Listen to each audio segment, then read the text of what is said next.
Hello listener, we are back. Welcome to Arista Nawasena Podcast.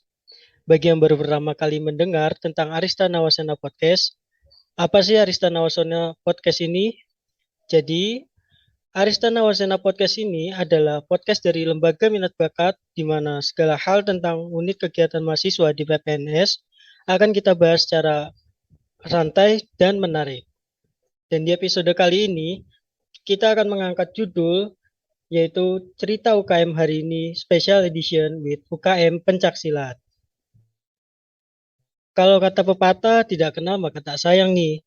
Jadi kenalin aku Holly sebagai host pada episode kali ini dan of course seperti biasa aku nggak sendirian nih di sini. Tentunya dengan ngobrol santai yang nggak kalah seru dari UKM Pencaksilat. So kita langsung saja biar kalian nggak pada penasaran. Kita sambut narasumber kita yang pertama yaitu Mbak Ziva dan yang kedua yaitu Mas Abri. Bisa saya hello Mbak dan Mat. Halo, aku Ziva dari UKM Pencak Silat. Halo, halo, masuk, masuk, Bang Kolis. Salam kenal, Bang. Aku Mat. Halo Mbak Ziva dan Mat. Gimana nih kabarnya? Alhamdulillah, baik.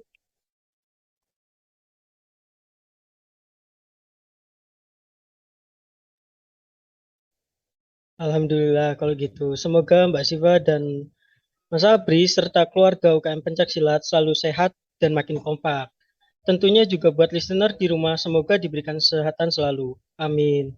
Nah, sebelum ngobrol lebih jauh tentang UKM Pencaksilat, saya persilahkan untuk Mbak Ziva dan Mas Abri atau Mat untuk memperkenalkan diri terlebih dahulu nih, secara bergantian. Mungkin bisa dimulai dari Mbak Ziva.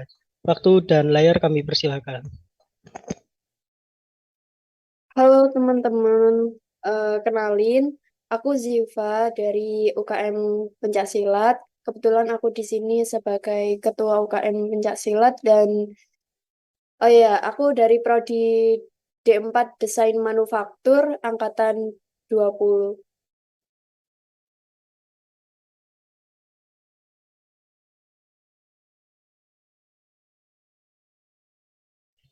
Oke, selanjutnya bisa dilanjutkan perkenalan secara singkat dari Mas Abri atau Mat. Waktu dan layar kami persilahkan. Oke, terima kasih, Bang Kolis, atas kesempatannya. Selamat malam, teman-teman semua. Selamat malam, Mbak Siva, selaku Bu Ketum. Baik, kenalin aku Muhammad Sabri Aditya, biasa dipanggil Mat. Aku domisili Sidoarjo. Untuk prodiku, aku dari Teknika 3 Angkatan 2021. Untuk di UKM Pencaksilat sendiri, aku menaungi di bagian koordinator Humas. Salam kenal semua. Oke, salam kenal juga Mbak Ziva dan juga Mas Abri atau Mat. Oke, selanjutnya yaitu perkenalan UKM. Nah, dari listener sendiri banyak yang penasaran nih, apa sih itu UKM Pencaksilat? Mungkin dari Mbak Ziva atau Mas Sabri atau Mat bisa dijelaskan nih secara singkat ataupun padat juga nggak apa-apa kok. Mungkin waktu dan tempat kami persilakan.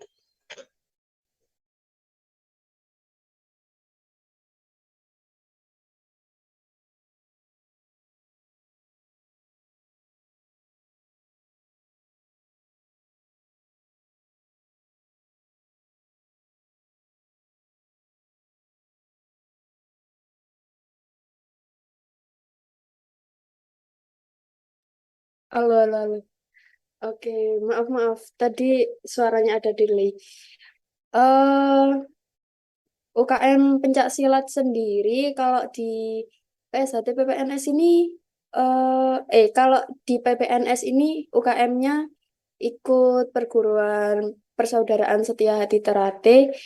Kemudian untuk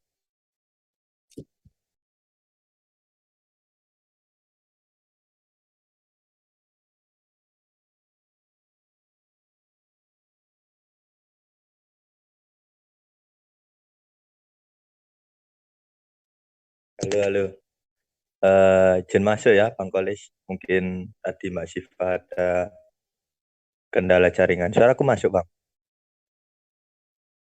Masuk kok, masuk. Oke. Terima kasih atas kesempatannya. Sedikit sharing ya untuk UKM Pencaksilat di PPNS ini. Untuk UKM ini itu mulai berdiri itu di tahun 2015. Dan kebetulan karena aliran silat khususnya di Indonesia, apalagi di Jawa, banyak aliran silat. Maka dari itu senior dulu mempertimbangkan dulu juga, akhirnya dapatnya di aliran PSAD atau biasa dikenal dengan Persaudaraan Setiadi Trate. Selain itu, UKM ini menaungi dua kegiatan, yaitu latihan tradisi sama latihan prestasi. Untuk latihan tradisi itu yang seperti apa? Latihan tradisi yaitu latihan yang diajarkan asli murni dari PSAT itu sendiri. PSAT sendiri didirikan pada tahun 1922 sebelum kemerdekaan oleh Mbak Sutomo, tepatnya di Madiun. Maka dari itu ajaran di PSAT ini kita lanjutkan dengan sebutan di komisariat di UKM Pencaksilat ini dengan sebutan latihan tradisi. Untuk latihan prestasinya yaitu dengan mengembangkan TC atau biasa dikenal dengan latihan atlet, yaitu yang bertujuan untuk menghasilkan atlet, benih-benih atlet maupun prestasi untuk kampus kita PPNS. Kurang lebihnya seperti itu. Sekian, terima kasih. Oke, baik. Terima kasih untuk Mas Sabri atau Mat atas penjelasannya. Nah, mungkin dari listener banyak yang ingin tahu nih, apakah jika mereka yang tadinya bukan dari perguruan PSHT atau STRAT itu ingin join nih ke UKM Pencaksilat. Nah, itu apakah diperbolehkan atau tidak nih? Mungkin dari Mbak Diva atau Mas Sabri atau Mat bisa menjawab.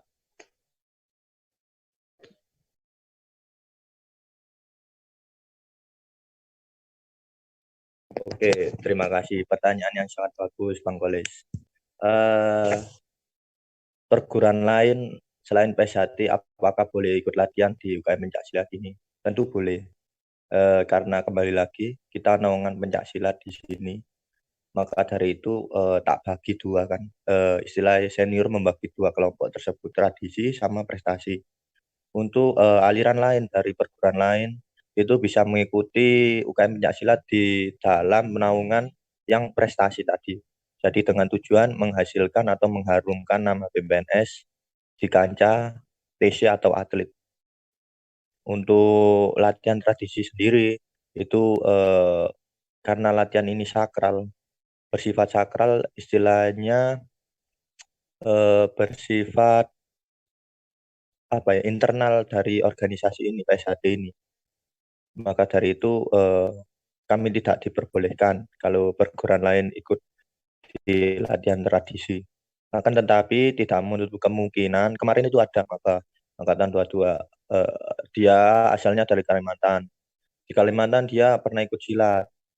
Terus setelah itu mau ikut latihan tradisinya di pencaksilat ini, di PSAD PPNS ini. Akhirnya tak buatin sama teman-teman istilahnya surat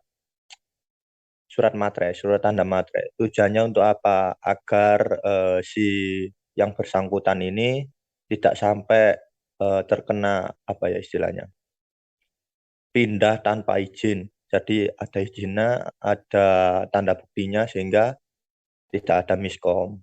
Akhirnya alhamdulillah dia bisa ikut latihan. Kurang lebihnya seperti itu, Bang Goles. Oke, terima kasih jawabannya untuk Mas Sabri atau Mat. Nah, ini aku pengen nanya-nanya lagi nih. Kalau semisal ada mungkin maba atau mahasiswa yang udah cukup lama nih, ingin join di UKM Pencaksilat tapi hanya untuk melatih skill bela diri ataupun untuk kebugaran jasmani, itu diperbolehkan nggak? Dengan catatan dia tidak ingin jadi atlet ataupun mungkin tidak ingin bergabung ke perguruan. Mungkin untuk Mbak Diva atau Mas Abri atau Mat bisa dijawab. Oke oke. Tentu boleh, Bang Koles. Eh, Latihan ikut cuma sekedar ikut-ikutan atau lebih memilih untuk sekedar olahraga. Jadi di ajaran kita PSAT, khususnya di SHTRAT ini terdapat 5 panca dasar ajaran. Jadi panca dasarnya ada 5, yaitu yang pertama persaudaraan, 2 olahraga, 3 kesenian, 4 bela diri, 5 kerohanian. Jadi monggo terserah dari beliaunya pengen latihan sekedar olahraga nggih monggo. Cuma patut disayangkan aja kalau sudah mengikuti latihan tapi tidak dimaksimalkan. Karena kita konsepannya gini, SHTRAT itu di semua lini, di semua penjuru itu ada. Jadi banyak masuk di kepolisian, ada di dunia militer ada, bahkan masuk ke suku-suku Papua, suku Dayak, suku Kalimantan.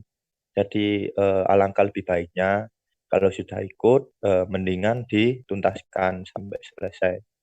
Istilahnya sebutan kalau sudah selesai, sudah diwisuda, tuntas mengikuti latihan PSAT ini, istilahnya akan menjadi anggota atau biasa dikenal dengan warga. Sehingga nanti dia itu banyak hak hak-haknya yang bisa dipertimbangkan dan banyak menimbulkan kegiatan positifnya. Yaitu yang pertama relasi kita bisa kurang lebih seperti itu, Bang Koles. Oke, terima kasih atas jawabannya Mas Abri atau Mat. Nah, pembahasan selanjutnya mungkin kita akan membahas kegiatan-kegiatan UKM nih. Aku ini dan para listener ini penasaran nih. Kegiatan UKM pencaksilat selain mungkin ya selain latihan dan semacamnya itu ngapain aja sih? Mungkin bisa dijelasin biar para listener juga tahu dan tertarik ke UKM pencaksilat. Untuk waktu dan layar kami persilakan. Monggo, Mbak Siva. Oke, izin masuk ya. Jadi selain kegiatan latihan rutin itu, kadang kita itu ada apa ya, studi banding sama kampus-kampus lain. Jadi di UKM Pencaksilat ini sendiri itu kita itu punya banyak relasi dari kampus-kampus lain. Nah, ini seperti contohnya yang dekat-dekat dari kampus kita ini ya, itu ada PENS, ITS, Hang Tuah. Terus ada kemarin itu baru beberapa bulan yang lalu itu ada latihan bareng sama ya kembali lagi memang acaranya memang latihan bareng, tapi kan kita bisa meningkatkan apa ya? Tukar pikiran gitu sama mereka-mereka yang dari kampus-kampus lain gitu. Oh, gini loh kalau latihan di sini itu kayak semacam upgrading gitu. Terus ada kemarin yang barusan beberapa bulan yang lalu itu ada sama UPN juga. Terus ada juga sama Universitas 17 Agustus atau UNTAK gitu. Itu sih. Terus nanti ada beberapa dengan temu alumni gitu. Ya, sedikit menambahkan Bang Koles tadi yang dibicarakan Mbak Siva. Benar, konsep kita tidak jauh beda di latihan tersebut. Akan tetapi kita di sini keanggotaannya itu ada 2, yaitu anggota tetap istilahnya atau sudah diangkat menjadi warga sama siswa.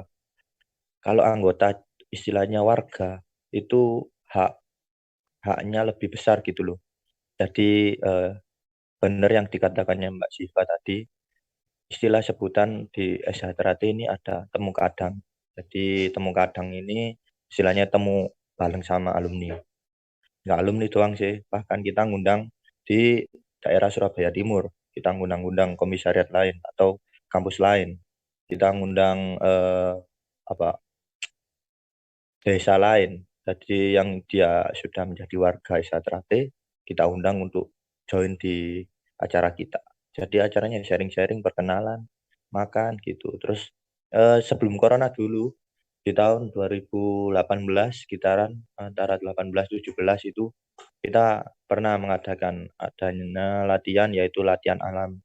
Jadi latihan alam ini bertempat di entah itu di pantai, entah itu di daerah gunung. Jadi konsep latihan kita biar nggak di daerah perkotaan saja, biar kita juga mengenal medan di alam itu seperti apa. Untuk rencananya di tahun ini akan diselenggarakan latihan alam itu. Cuma masih proses dalam konsepnya ini. Untuk kegiatannya kami belum tahu tanggalnya sampai berapa. Kita juga menyesuaikan sama teman-teman UKM ini. Bisa kapan? Kurang lebihnya seperti itu, Bang Kolis. Oke, terima kasih jawabannya Mbak Diva dan Mas Afri atau Mat. Eh, aku penasaran nih, kan tadi kan disebutkan ada latihan gabungan ya kan, sama beberapa kampus lain. Nah, aku dan para listener pastinya penasaran nih, bentuk latihannya itu seperti apa? Misal kayak pelatihan untuk fighting atau mungkin kayak seni tunggal atau seni ganda gitu. Itu apa tuh? Mungkin bisa dijelasin dari Mbak Diva atau Mas Sabri atau Mat. Waktu dan layar kami persilakan. Baik.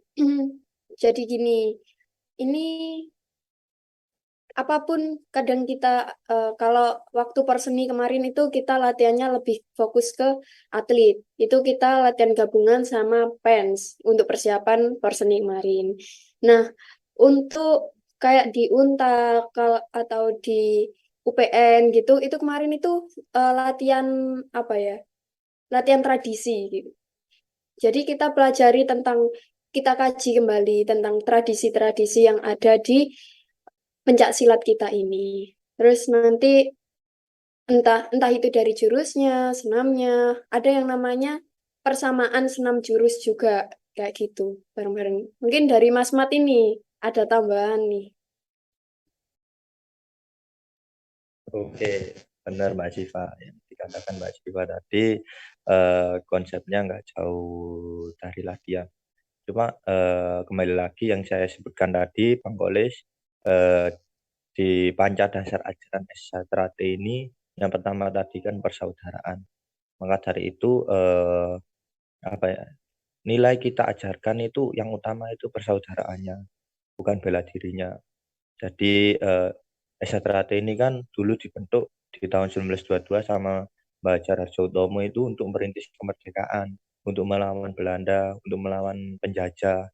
Nah, di tahun sekarang tujuan SHTRAT ini sudah dikembangkan lagi, yaitu yang bertujuan dengan mendidik manusia agar berbudi pekerti luhur, tahu benar dan salah.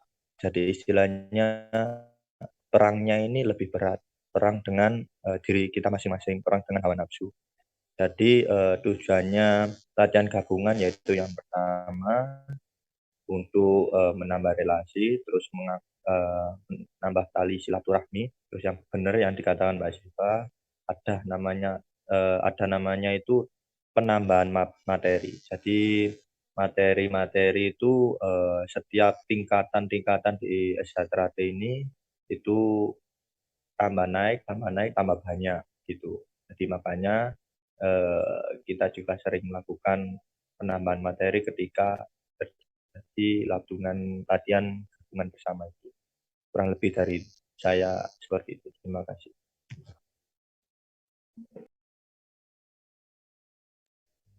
Oke, baik. Terima kasih jawabannya Mbak Diva dan Mas Mat. Oke, tadi kan dari Mas Mat ini disebutkan kalau dulu 2018 sempat latihan sebelum pandemi nih. Nah, aku dan para listener pengen tahu nih, kan kita ini kan terhalang oleh pandemi selama kurang lebih 2 sampai 3 tahun ya. Nah, itu yang UKM Pencaksilat lakukan untuk tetap latihan itu gimana? Apakah tetap di latihan di kampus atau ada metode lain seperti via pengumpulan video dan atau segala macamnya itu bagaimana tuh? Mungkin bisa dijelasin dari Mbak Diva atau Mas Mat. Waktu dan layar kami persilahkan. Oke, baik, terima kasih. Nah, ini lucu nih. Jadi kan kita ini latihannya pencak silat ya. Lah terus karena kita dulu bingung nih latihan di kampus sudah nggak boleh karena online ya. Akhirnya kita pernah ngadain latihan yang namanya latihan pakai Zoom. Udah kebayang kan kayak gimana latihan pakai Zoom. Padahal latihannya latihan olahraga ini. Ya, ya pasti ada yang alasan inilah, itulah, itu pasti ya. Karena kita juga mau negur juga susah kan karena Zoom ada yang tiba-tiba lampunya dimatiin atau apa itu. Terus akhirnya kita cari solusi lah. Kira-kira gimana ya biar kita tetap bisa latihan offline gitu kan ya. Nah, akhirnya kita dapat solusi buat latihan bareng-bareng nih. Kalau waktu itu tahun 2020 ini awal maba, zaman mabanya saya itu latihannya digabungkan sama UHT, Hang Tua. Nah, itu tapi setelah setelah perkiraan sekitar 2021 itu udah kembali ke PPNS lagi. Terus sempat juga gabung sama Untak. Alhamdulillahnya kita kan punya banyak relasi ya. Jadi kita bisa lah join ke sini gitu. Meskipun harus pindah-pindah, tapi alhamdulillah latihannya tetap bisa berjalan lancar. Atau mungkin dari Mas Mat ada tambahan nih. Oke, nggak jauh berbeda dari Mbak Syifa tadi ketika zaman pandemi latihan kita sempat terhambat ketika itu. Solusinya benar yang dikatakan Mbak Syifa, relasi kita besar, banyak. Selagi kita ada niat dan tekad untuk ikut latihan, akhirnya kita gabung sama kampus lain, sama tempat lain. Bahkan ketika itu di awal-awal corona, itu para senior, ketika itu aku belum masuk, karena aku angkatan 21, aku istilahnya dikasih cerita. Dulu sempat istilahnya ngasih tahu, Dek, latihan ini sudah tidak diperbolehkan lagi sama kampus. Kamu terserah, kamu ikut latihan ya silahkan, kamu ikut latihan di mana. Pokoknya di kampus ini tidak diperbolehkan. Kalau kamu nggak ikut latihan juga nggak apa-apa. Biasanya kalau konsepan seperti itu karena ketika itu latihan pemateri itu sudah di tengah-tengah. Jadi kalau sudah di tengah-tengah, eman gitu loh kalau kita ngelepasin. Tapi karena kondisi corona seperti itu, akhirnya kita senior-senior dulu itu ngelepas. Jadi beberapa ada yang ikut di kampus lain, akhirnya di Untak, di Hang Tuah, terus ada juga itu di kembali di desanya. Jadi ada senior rumahnya di Trenggalek, akhirnya dia ikut latihannya di desanya di Trenggalek itu karena corona online pelajarannya, akhirnya dia latihan di desanya itu. Setelah selesai latihan, dia kembali lagi di PPNS. Akhirnya ketemu, oh ternyata sudah selesai, sudah diwisuda, sudah menjadi warga. Jadi gitu, istilahnya nggak ada lah istilah putus latihan. Eman kalau putus itu. Yang putus saja bisa balikan. Iya. Sekian, terima kasih. Iya, bener-bener nih sama Mas Mat. Aku setuju. Oke, jadi ya tambahan lagi. Jadi kita itu pernah beberapa bulan itu setiap latihan itu kita gabungan sama sekitar 5 kampus mungkin. Itu ada Untak, Unitomo, terus ada ITS, PENS, Hang Tuah, eh, dan ada lagi. Cuma aku lupa. Jadi waktu itu asik banget latihannya soalnya rame-rame gitu kan, banyak banget temennya. Jadi kita kita pun juga banyak relasi yang sebelumnya relasinya cuma oh ya ini aja. Akhirnya kita jadi punya banyak temen dari kampus-kampus lain. Eh, saya kembali lagi ke Mas Kolis. Terima kasih jawabannya Mbak Diva dan juga Mas Mat. Nah, kira-kira ada nggak sih keluh kesah kayak, wah pas zaman pandemi tuh ribet gitu ngurus surat-suratnya. Apalagi kan kata Mbak Diva tadi kan 2021 udah latihan di kampus tuh. Nah, itu gimana tuh Mbak? Apakah kayak peraturannya ribet kayak mungkin harus ngasih surat PCR, antigen atau udah harus booster? Mungkin bisa dijelasin Mbak.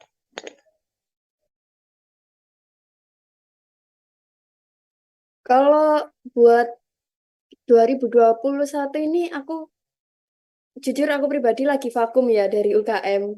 Jadi seingatku itu masih bisa berjalan untuk yang latihan atlet. Kalau yang latihan tradisi itu belum bisa berjalan. Jadi untuk latihan tradisinya itu kita masih gabung-gabung nih. Semua kampus-kampus itu masih gabung. Soalnya apa? Karena memang kampus sendiri kan masih belum ini ya, belum membuka kampusnya buat aktivitas UKM ya.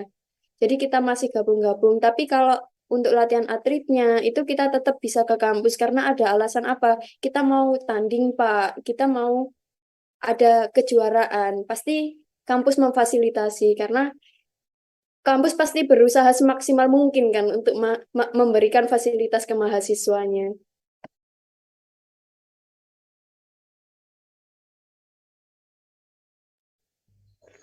Oke, terima kasih jawabannya Mbak Diva. Nah, tadi kan berarti diizinin untuk yang latihan atletik ya Mbak ya. Nah, itu untuk sampai saat ini nih, gimana nih Mbak progresnya? Sudah berapa banyak mungkin piagam atau piala yang sudah dikumpulkan nih Mbak? Terlebih kan PSHT ini cukup terkenal atas prestasinya nih Mbak di ajang kejuaraan pencak silat. Mungkin bisa di-spill Mbak beberapa penghargaan-penghargaan yang sudah diraih. Waktu dan tempat kami silakan untuk Mbak Diva atau Mas Mat. Baik, untuk piagam kejuaraan yang akhir-akhir ini sendiri, saya pribadi bisa bilang belum ada. Karena apa? Karena memang kalau setiap ada kejuaraan, ini itu eventnya besar dan sulit untuk mendapatkan izin di era pandemi ini kan, buat ngadain acara yang besar itu. Nah, tapi untuk dari pengalaman nih, dari anggota-anggota kami, itu ada yang baru-baru ini itu ada Mas Arya dari PL, itu kemarin kejuaraan internasional seingat saya. Kemudian ada juga Mas Gali ini dari TL18 itu juga beberapa kali memenangkan kejuaraan nasional. Terus ada lagi Abror. Mas Abror itu dari TL angkatannya Mas Mat ini. Itu juga beberapa kali menang di kategori fight dan seni. Jadi kedua-duanya bisa dia. Kalau Mas Gali sama Arya ini lebih ke fight-nya. Mungkin dari Mas Mat nih, ada tambahan. Oh ya, baik, terima kasih Mbak. Benar yang dikatakan Mbak Siva tadi, ketika itu di tahun 2022 awal bulan ketika itu, ya antara Januari hingga Februari, Mas Arya dari PL21 ketika itu ada acara eh, ting apa ya, perlombaannya itu Putra Paku Bumi Open di Sumedang, ya tingkat internasional. Ketika itu dia tanding di fight atau di seni di tarungnya tadi, dia itu masuk di kelas D dan alhamdulillah dia juara satu. Yaitu momen yang sangat kami tunggu di UKM Pencaksilat ini. Dia mengharumkan nama UKM sekaligus nama kampus. Terus pada saat perseni kemarin kami tidak lupa juga mengirimkan perwakilan dari PPNS khususnya di UKM kita mengirimkan 3 perwakilan, yaitu ada Mas Gale di angkatan PL18, terus Mas Arya lagi PL21, terus Mas Abror juga PL21. Jadi kita mengirimkan 3 perwakilan. Tapi eh, kami apresiasi dari ketiga kontingen tersebut akhirnya bisa tanding di Porseni di Banjarmasin kemarin. Akan tetapi hasilnya kurang maksimal ketika UKM kontingen UKM kami tidak mendapatkan penghargaan apapun itu. Harapan kami di tahun depan insya Allah Perseni di Polinema di Malang. Mulai sekarang kita juga lagi ini fokus ada kejuaraan Banyuwangi di Banyuwangi itu acara atlet juga. Kita fokus latihan atlet sekarang dari mulai minggu kemarin sudah mulai aktif latihan atletnya. Jadi kami harapkan di tahun ini kami hasilkan lebih banyak prestasi lagi untuk PPNS. Kurang lebih seperti itu, Bang Kolis.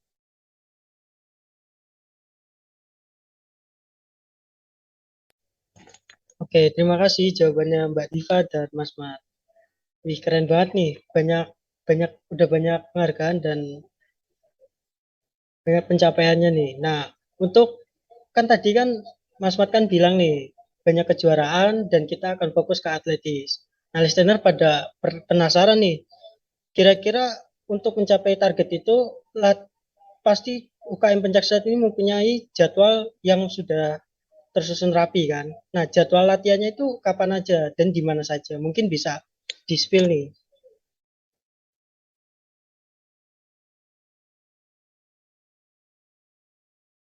Baik, untuk latihannya sendiri, ini kalau yang latihan atlet ini menyesuaikan se selonggarnya kita-kita. Kalau untuk latihan tradisional itu biasanya kita latihannya setiap hari Senin sama Jumat.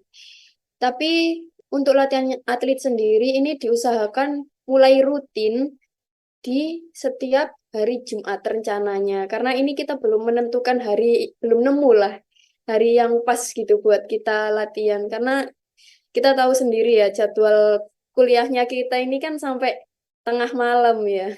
Jadi ya bisa dimaklumi lah gitu. Dari Mas Mat ini biasanya yang ngurusin latihan-latihan ini. Ya tidak jauh berbeda dari Mbak Siva. Jadi latihannya, konsep latihan kita itu hari Senin dan hari Jumat. Biasanya kita latihannya kadang di gedung A, lantai 3. Kita berpindah-pindah karena UKM di PPNS juga banyak. Akhirnya kita jadwal bentrok, terus tempatnya akhirnya keduluan yang di sana. Akhirnya kita geser, biasanya gesernya di Selasar gedung C, kita di luar. Itu mulai latihannya setelah Isya jam 19.22 sampai kampus tutup perkiraan jam 10 sampai jam 11 malam. Itu untuk konsep latihan atlet, insya Allah kita usahakan karena benar yang dikatakan Mbak Diva, kampus politeknik, apalagi negeri, jadwal kita panjang, tugas kita banyak. Bahkan aku selidiki itu ya, kampus politeknik negeri dibanding dengan universitas negeri atau swasta, UKM-nya majuan yang di universitas, jujur. Itu sudah tak selidiki secara langsung. Dari UNER, dari ITS, mereka prestasinya sangat bagus. Karena aku mikir lagi, kok bisa sih mereka seperti ini. Tak selidiki lagi, oh ternyata karena jam perkuliahan mereka lebih sedikit, panjangan di kita. Kembali lagi kita, akhirnya tujuan utama kita di BPS kan kuliah, kita di UKM ini kan naungan minat bakat, akhirnya ya gimana, bisa dikatakan di nomor 2 kan itu, kita fokus kuliah dulu.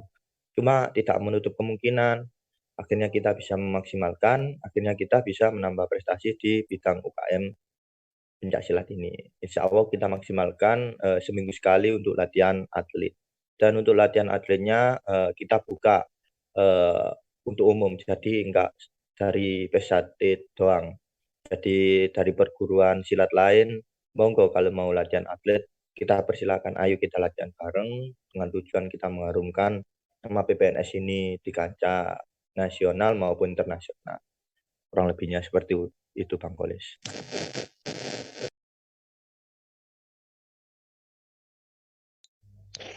Oke, terima kasih jawabannya Mbak Diva dan juga Mas Mat. Nah, ada nggak sih pengalaman menarik dan cerita-cerita seru nih waktu ketika UKM Pencaksilat sedang melakukan latihan?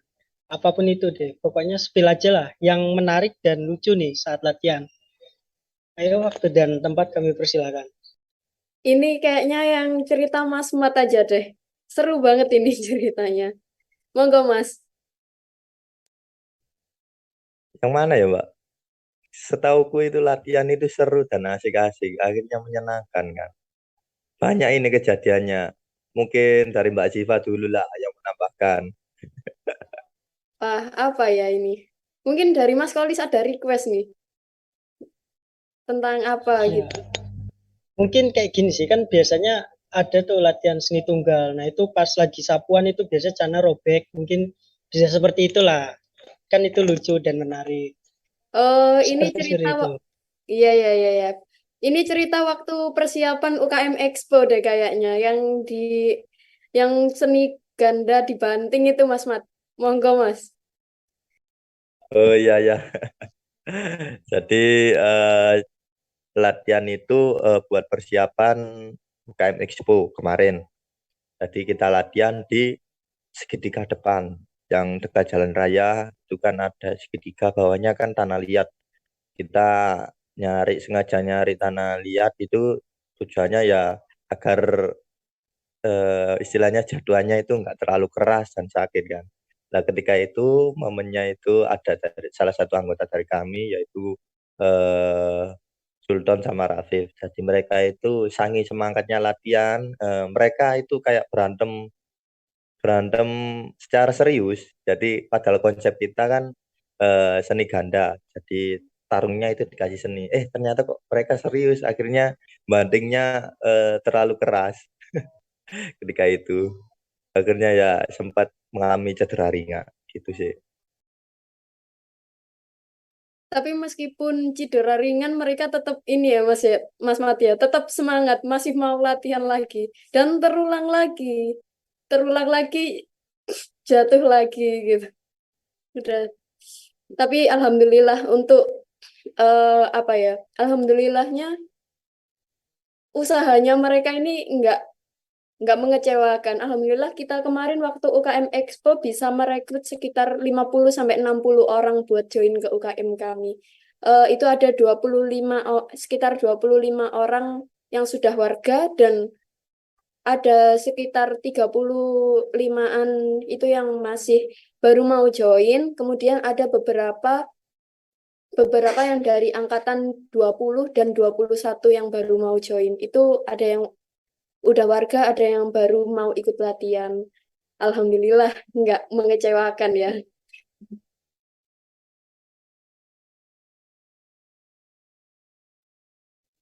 Cukup menarik nih ceritanya. Mungkin ada pengalaman-pengalaman yang lainnya yang menarik mungkin apapun itu deh. Pokoknya seputar UKM pencak silat nih. Bisa di-spill lagi dong. Oh ya, aku baru ingetan. Jadi ketika itu latihan masih bulan ini sih, awal bulan mungkin. Nah, ketika itu dari siswa itu. Jadi si siswa ini nggak tahu peraturan PPNS karena dia bukan kuliah di PPNS. Jadi dia itu dari lingkungan rumahnya daerah Keputih sana, Keputih Kejawan. Jadi dia tahu ada latihan PSAT di kampus PPNS. Akhirnya dia join. Oh ya, sekedar kasih tahu di latihan UKM Pencaksilat PPNS ini kita itu nggak ada patokan. Jadi yang latihan monggo silahkan dari internal PPNS dari angkatan berapapun kita kita silahkan kita persilahkan dari masyarakat luar PPNS kita persilahkan karena kita tujuannya umum bukan sekedar internal kampus. Jadi ketika itu eh, dia ini lupa nggak bawa SDN. Nah, ketika itu ditahan sama satpam kan. Bingung teman-teman ini gimana ini.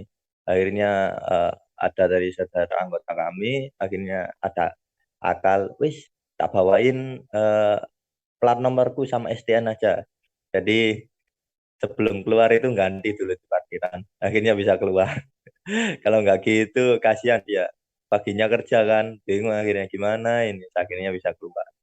Ya itu sih. Terus kasih tahu sama teman-teman, saudara-saudara kalau ke sini masuk di PPNS harus bawa STNK masuk keluar masuknya itu pakai SD itu sih. Dan parahnya lagi nih Mas Kolis. Udah dikasih tahu tuh kayak gitu. Minggu depannya diulangin lagi, nggak bawa STNK lagi. Dan itu nambah satu lagi yang kayak gitu. Aduh. Padahal ini yang apa yang satu, tapi yang satunya ini sudah tahu peraturan cuma lupa. Tapi yang tadi itu yang lupa nggak tahu peraturannya itu kan udah dibilangin nih dari kita bawa ya STNK-nya. Ke pertemuan berikutnya udah nggak bawa lagi. Ya gimana? Kebetulan yang minjemin plat motor ini itu pas bawa motornya sendiri, jadi nggak bisa ini kita minjemin lagi. Dah nggak tahu saya solusinya gimana kemarin. Parah, parah.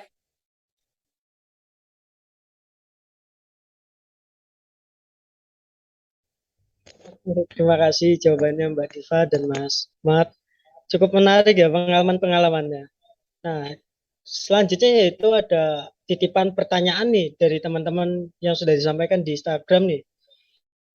Yang pertama itu selain latihan silat ini, apa saja sih kegiatan yang biasa dilakukan UKM Pencak Silat yang asik-asik katanya gitu.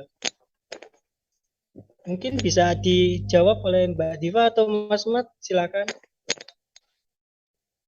Sebenarnya yang asik-asik ini kita kalau cangkruk ya Mas ya. Ini pasti semua orang suka sih kalau cangkruk ini. Ada lagi ya latihan alam itu. Kalau latihan alam ini kan kita yang 1 minggu ya atau bahkan lebih dari 1 minggu ini full matkul gitu ya. Terus tiba-tiba ada latihan alam ke pantai, ke gunung. Itu kan kita jadi langsung fresh lagi itu. Kalau yang nggak perlu luar kota ya kita sebenarnya ketemu sama anggota UKM sendiri aja itu udah seneng banget loh sebenarnya. Karena apa? Karena kita di UKM ini nggak ada yang namanya senioritas. Jadi kita semua itu ketika kita datang di UKM ini, kita sudah melupakan kita dari prodi apa, kita dari angkatan berapa. Yang penting ketika kamu datang di UKM, kamu datang untuk PSHB. Kayak gitu. Jadi kamu ada keluh kesah apa, kita semua itu saling membantu gitu. Bahkan eh kalau saya boleh cerita, bahkan sampai sekarang ini yang alumni angkatan 2006 pun itu masih apa ya, masih peduli loh sama kita, masih nanyain gimana UKM-nya, kamu ada kesulitan apa gitu. Terus kemarin kan saya ini butuh tempat OJT ya, alhamdulillahnya dibantu sama alumni sekitar tahun 2007-an seingat saya. Itu dari prodinya K3 sih. Oh, Mas Kolis mungkin ya. Tuh. Mungkin ada tambahan dari Mas Mat nih. Ada yang seru-seru gitu, Mas. Ya, terima kasih Mbak Siva. Benar yang dikatakan Mbak Siva, ikatan alumni di keluarga UKM Pencaksilat ini alhamdulillah erat. Jadi meskipun alumni tetap masih berhubungan. Jadi kemarin juga dari alumni 2014, 2015 itu eh, kunjung atau eh, ke tempat latihan untuk tanya-tanya gimana sih sekarang, oh gini seperti ini. Terus untuk kegiatannya kita bukan sekedar latihan saja sih. Waktu kemarin di bulan Ramadan kita ngelakuin acara buka bersama di PPNS ketika itu. Iya. Jadi ketika itu kita ngundang dari kampus-kampus lain. Jadi yang berdatangan ada yang dari ITS, ada yang dari UNER, ada yang dari daerah apa dari UPN, dari UTAP. Jadi kita undang. Jadi anggota-anggota di luar kampus kita. Kita juga ngundang dari masyarakat umum. Jadi mereka yang sudah selesai mengikuti latihan, sudah jadi warga, kita ajak juga. Jadi lebih dikatakan acaranya kebanyakan acara di setelah di wisuda setelah menjadi warga itu. Kalau setelah menjadi siswa, latihannya karena kewajibannya latihan, akhirnya kita tuntaskan latihan itu dulu. Setelah itu banyaklah kegiatan-kegiatan menarik. Bahkan rencananya ini mau ada pendakian bersama, mau ada acara liburan bersama dengan alumni gitu. Karena kan sudah lepas dari pandemi kan, alhamdulillah. Insya Allah kita perbanyak latihan-latihan di luar kampus. Itu, terima kasih.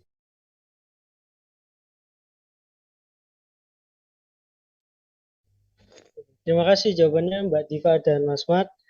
Jadi memang tidak terus-terusan latihan gitu ya. Jadi kadang-kadang healing, kadang-kadang ngopi gitu. Jadi nggak seserem yang dibayangkan orang-orang gitu. Kan biasanya orang identikan, latihan silat, pegel, fisiknya terkuras. Belum lagi kalau malam-malam biasanya sadis gitu kan. Ternyata enggak ya kan di PPNS ini. Kita kadang-kadang ngopi, healing. Oke, cukup. Selanjutnya yaitu ada games nih untuk Mbak Diva dan Mas Mat. nama gamenya ini jawab cepat. Cukup jawab minimal itu pokoknya paling cepat itu paling lama itu 3 detik lah. Jadi kayak nggak usah dipikirin. Tapi jawabannya itu harus memiliki alasan. Misalkan nih, saya ngasih pilihan dua nih, kopi atau teh. Nah, itu dijawab salah satu, terus nanti sebutkan alasannya apa. Oke, sudah dimengerti untuk Mbak Diva dan Mas Mat? Sudah. Oke, tak mulai ya. Kuliah offline atau kuliah online? Offline. Offline. Coba spill dong alasannya. Kok bisa samaan gini nih? Sebenarnya kalau boleh jujur nih ya maunya kuliahnya offline, tapi ujiannya yang online gitu. Karena kalau kita melakukan kegiatan di kampus, ini kan lebih leluasa kalau offline ya.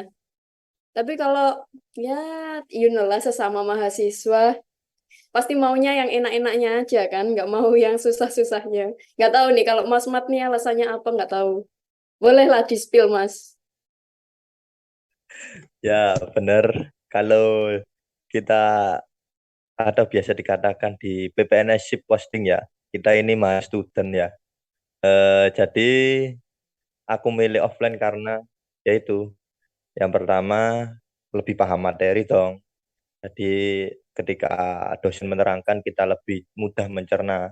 Karena kalau online kan kita kadang bukanya di LMS itu males wis nanti-nanti aja akhirnya nggak kebuka. Terus yang kedua, terus yo ketemu teman-teman kan akhirnya bisa lebih akrab, lebih kenal, ngerjain tugas bareng yang biasanya kita ngerjain tugas sendiri akhirnya wis bareng-bareng aja. Ya wis emang lebih capek offline, cuma seru aja. Jadi momennya itu waktu itu. Itu sih, terima kasih. Oke, memang benar sih jawabannya Mbak Diva ini. Kuliah offline dan ujiannya online itu emang impian semua mahasiswa kayaknya. Oke, lanjut ya. Kedua itu diperintah atau memerintah. Pemerintah. Memerintah. Ayo coba dong. Kok samaan lagi nih spill alasannya dong satu-satu. Kalau aku pribadi, aku kenapa milih pemerintah? Karena aku pengen istilahnya lebih baik aku jadi ada istilah sih. Lebih baik aku jadi diri sendiri menjadi semut daripada aku besar tapi jadi ekor naga. Jadi istilahnya masih bergantung pada orang lain. Istilahnya gitu sih. Cuma tidak menutup kemungkinan kalau konsepnya itu di bidang kerja itu emang penghasilan biasanya si naga ini lebih besar karena kan naga kan besar dan panjang pastinya kerjanya banyak terus bayarannya juga banyak kan cuma tidak menutup kemungkinan si semut ini meskipun kecil cuma mereka itu mempunyai istilahnya apa ya memilih jalan sendiri jadi dia nggak ikut-ikutan dia berdiri sendiri dia kalau mau kegiatan apa-apa juga nggak ada larangan lah istilahnya gitu sih. Cuma minusnya di pemerintah ini kita harus tahu batasan.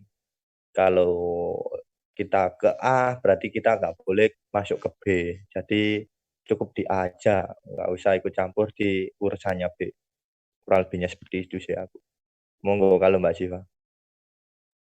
Saya setuju sih sama pendapatnya Mas Mat yang ini. Yang kalau kita itu iya di kalau kita memerintah itu ya udah kita memerintah sesuai job desk-nya kita aja gitu. Kalau saya pribadi mungkin karena saya orangnya independen ya, selalu punya alasan kuat buat apa ya, buat membantah kalau saya diperintah, misal perintahnya ini nggak sesuai dan saya merasa kalau alasanku lo benar gitu. Nah, itu jadi gimana gitu ya, wes nggak bisa dijelasin lah. Intinya gitulah, paham lah ya pasti.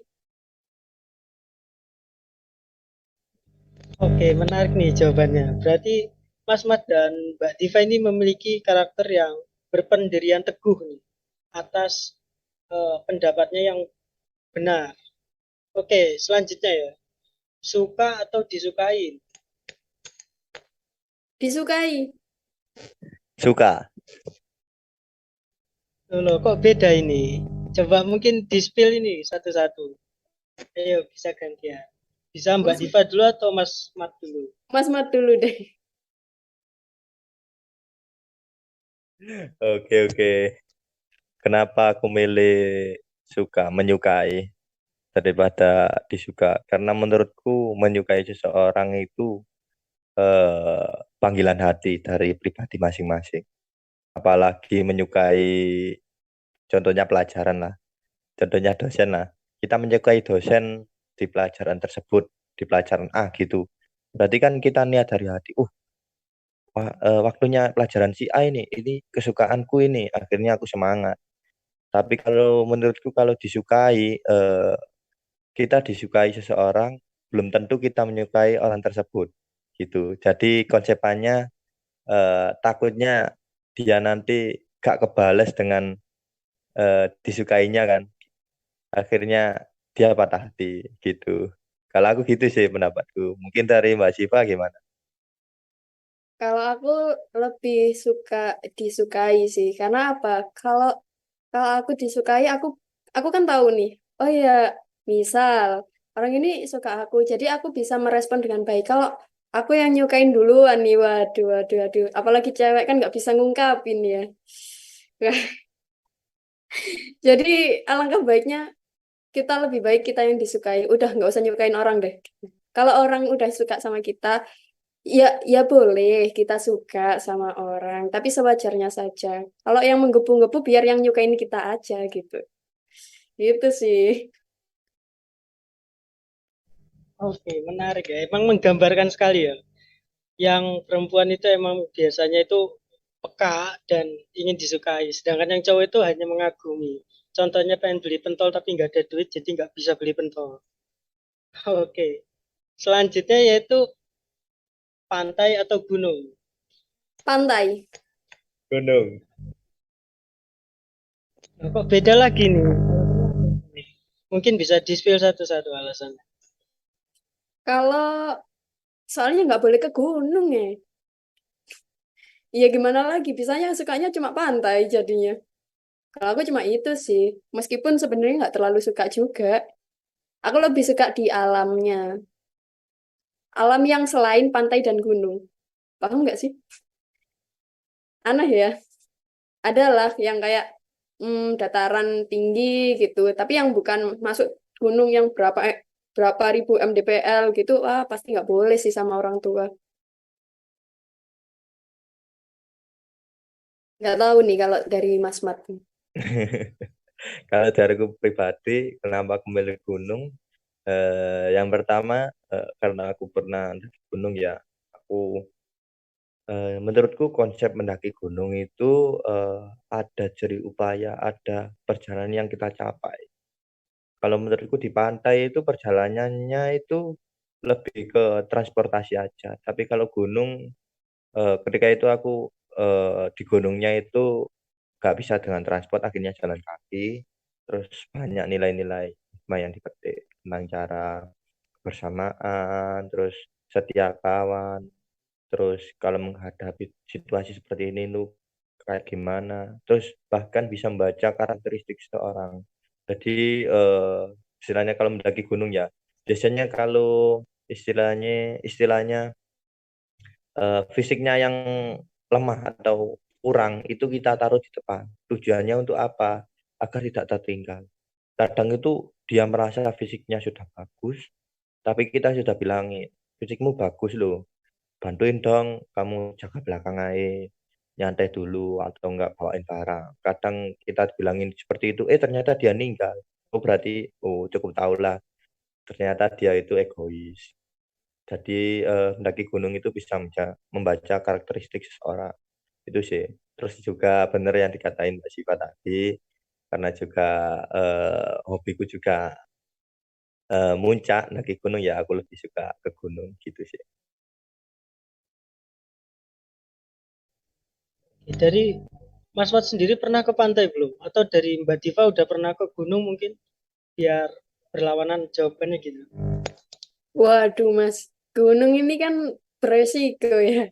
Kalau nggak ngantongin restu orang tua, hilang kan ya nggak lucu sih.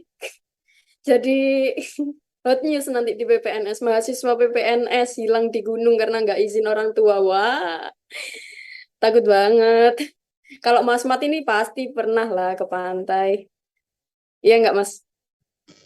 Ke Kenjeran itu termasuk pantai ya? Ya itu sih, aku pernah ke sana. Oh iya, bener-bener bener. Nggak bisa gitu dong, Mas. Yang keren dikit gitu loh. Oh, Kenjeran juga keren sih. Ya pernah lah, pernah. Karena ya pantai juga eh, tempat favoritku ketika sunset. Wah, asik.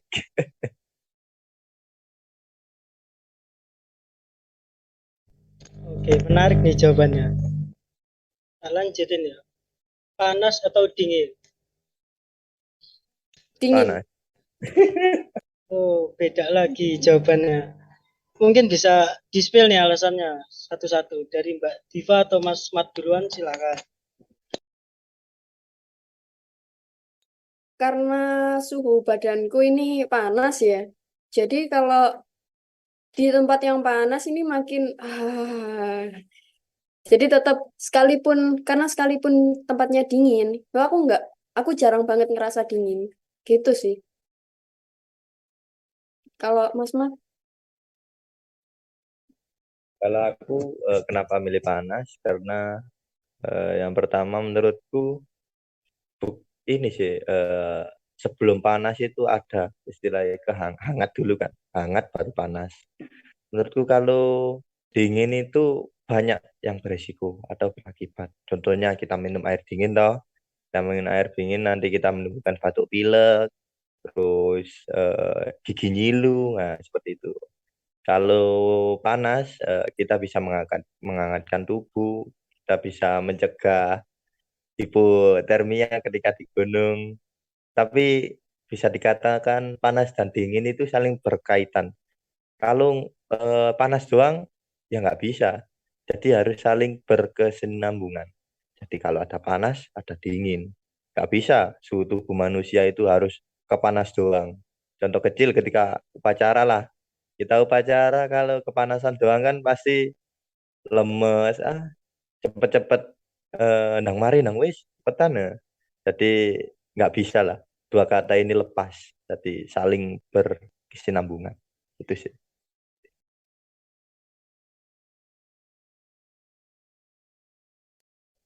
Oke, cukup menarik ya jawabannya dari Mbak Diva dan juga Mas Mat. Nah, terakhir nih ya, mungkin dari Mas Mat atau Mbak Diva ada kesan pesan dan kata-kata motivasi untuk memotivasi para listener kami nih, para maba yang pokoknya yang mendengarkan lah. Mungkin bisa disebutkan nih pesan-pesan dan kata motivasi. Waktu dan tempat dipersilakan.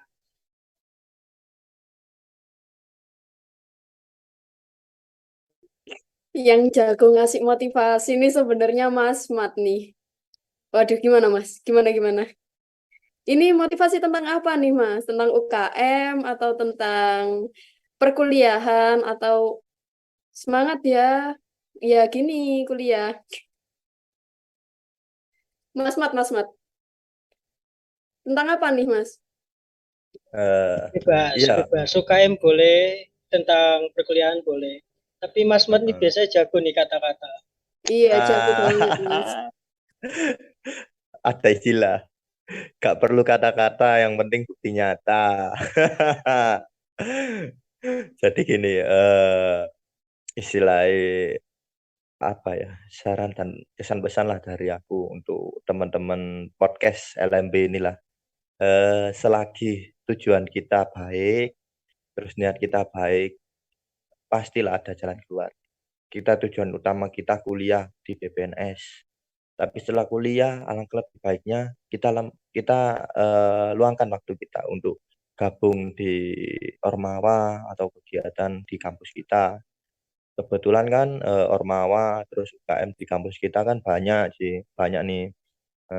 bisalah luangkan waktunya. Dan kebetulan di UKM Pencaksilat ini kita nggak ada patokan umur, angkatan, bebas. Bahkan yang mau lulus, ingin ikut latihan, ya dipersilakan. Tidak menutup kemungkinan dosen kalau pengen ikut latihan juga enggak apa-apa gitu loh. Kita monggo, kita ayo latihan bareng. Jadi tidak ada batasan umur. Bahkan itu di daerah Kudus, Jawa Tengah, aku pernah mendengar itu ada siswa, jadi tidak punya kedua tangan. Tapi karena niat dan tekadnya kuat, akhirnya ikut latihan sampai jadi dan di wisuda dia akan menjadi warga. Jadi tetap semangat, nggak usah putus asa lah. Kamu ngerasa, wah terlalu berat ini seperti ini. Kalau belum dicoba itu nggak nggak apa ya, kurang lah.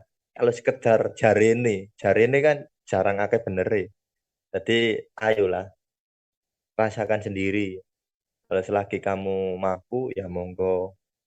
Pastilah. Kami gimana ya? Kan banyak toh kemarin beredar juga berita dari anggota pencaksilat, dari siswa pencaksilat meninggal karena pada saat latihan. Menurutku itu gimana ya?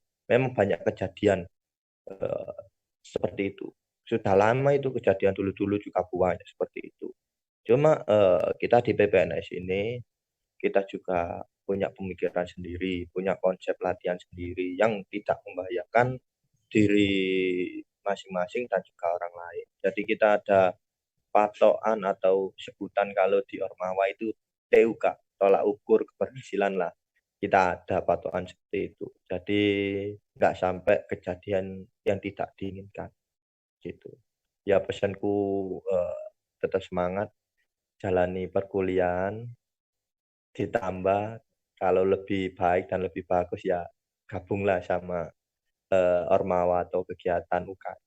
Kurang lebih aku seperti itu sih. Monggo dari Mbak Siva. Terutama gabung ke kita ya Mas ya. Ke Mas, ya Mas Mat ya. Karena emang enak banget sih sebenarnya gabung di kita itu karena apa? Benar-benar kita itu diayomi banget loh sama alumni-alumni itu. Eh biasanya kan kalau alumni yang udah tua-tua, apalagi kayak angkatan 2006, 2007 gitu, bahkan ada salah satu dosen kita, cuma beliau ini bukan pembina ya dari kita. Bukan pembina kita, cuma beliaunya ini alumni PPNS sendiri dan sekitar alumni 2007. Dan itu sampai sekarang masih apa ya, masih datang ke latihan, masih apa ya istilahnya, masih ngayomi, nanyain gimana itu. Oke, untuk pesannya sendiri kalau dari Mas Mat ini kan lebih ke apa ya? Kalau aku lebih nyemangatin kuliah aja ya. Biasanya ini kalau maba, terutama buat maba nih. Biasanya kalau maba ini pasti ada pikiran, waduh, aku kuliah kok nak kampus kok ngene ya, pasti gitu. Kayak resign aja deh, resign gitu kan. Enggak, pesanku gini, kalian itu berada di kampus yang benar. Karena kita itu benar-benar dididik seperti diajarkan, dibiasakan bagaimana sih di industri ini. Udah disamakan lah sama industri itu. Jadi kalau dari aku sendiri, ini ada kata-kata kalau udah bahasa Jawanya itu gini, lek wis njegur itu wis sisan teles lah gitu. Jadi kalau udah masuk ya udah dalamin aja sekalian. Pasti ada kok hikmahnya. Dan alhamdulillah di PPNS ini sudah terkenal kalau kamu keluar dari PPNS itu sudah aman, udah banyak perusahaan yang mau ngerekrut kamu. Jadi nggak usah ada pikiran kayak mau resign, resign gitu wes. Enggak lah, enak kok di PPNS. Silahkan saya kembalikan ke Mas Kolis. Oh iya, mohon maaf tak potong Mas Kolis sedikit tambahan informasi. Kita di PSHD PPNS ini nama kita di daerah kampus Surabaya ini sudah besar. Jadi latihan di kampus kita PPNS ini terkenal apa ya dikatakan keras, disiplin ya. Bahkan sampai tingkat cabang, tingkat pusat. itu sudah mendengar kalau latihan di PPNS ini berkualitas. Jadi tidak perlu dilakukan lah. Mungkin ada apa dari teman-teman podcast ini meragukan, wah masih bagusan di tempat latihanku di rumah ini. Lu monggo, kalau berani dicoba ya monggo ke latihan, datang sendiri, lihat dan rasakan sendiri gimana latihannya. Nah, tentang kualitas kita sudah punya nama kita. Bahkan kalau kita main ke kampus lain gitu, mesti, wah PPNS ini. Jadi istilahnya apa ya, disegani kita. Kalau kita main, kalau kita eh, gabung ke latihan lain, jadi istilahnya gak sembarangan lah, ada nama kita. Itu sih tambahan dari aku. Barangkali dari Mas Koli sendiri nih mau join ke UKM kita ya Mas Mat ya. Boleh lah. Gimana Mas Koli? Monggo Mas. Untuk ya gimana ya? Belum ada rencana sih buat join UKM. Cuman ya gak tahu lah ke depannya ya. Oke, terima kasih untuk Mbak Diva dan juga Mas Mat nih atas kesan pesan dan juga motivasinya. Semoga yang disampaikan bisa tercapai gitu ya, bisa masuk ke adik tingkatnya dan yang mendengarkan lah. Oke, selanjutnya itu closing, yaitu kita sudah nyampe di penghujung acara. Terima kasih untuk Mas Mat dan Mbak Diva yang sudah berkenan menjadi narasumber pada malam hari ini. And last but not least, may this episode bring your happiness. Enough for today. See you on the next episode. Bye-bye. Bye-bye. Thank Terima you, kasih Mas semua. Khalid. Terima Ya, kasih terima teman-teman kasih ya, podcast. Mas Mat, Mbak Diva. Siap, siap. Sama-sama. Tak tunggu Bang Goles di UKM. Masih open kok, Mas. Nggak pernah ditutup open recruitment-nya. Yoi. Oke, oke. Makasih Ya, semua. ini dulu fokus fokus ngekos ini soalnya. Oh, bagusnya. Boleh, boleh, boleh. Oke, Kalau oke.